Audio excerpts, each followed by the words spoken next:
we're going to subtract polynomials.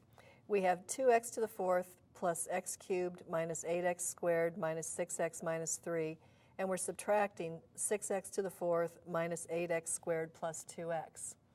Now the first thing that I'm going to do is to rewrite this subtraction without the parentheses. And to do that for the first polynomial, all I need to do is just not write the parentheses. So I can write 2x to the fourth plus x cubed minus 8x squared minus 6x minus 3. This next pair of parentheses is preceded by a negative sign, a minus sign. So to remove this set of parentheses, I can just change the sign of every term inside the parentheses. So doing that, changing the sign of 6x to the fourth, I have minus 6x to the fourth.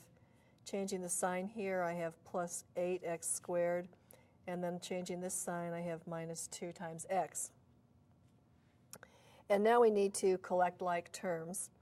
And let's just look through here. I have an x to the fourth term here and an x to the fourth term here.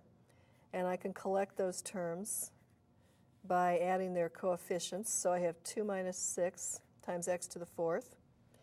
Here is an x cubed term, and it's the only one we have, so we'll just write plus x cubed.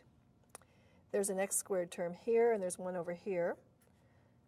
So we'll add those coefficients, negative 8 plus 8, x squared. And here's an x term, and here's an x term, so we can write plus negative 6 minus 2 times x.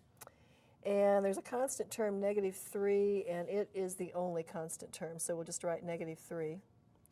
And now we just simplify. 2 minus 6 is negative 4, so we have negative 4x to the fourth plus x cubed.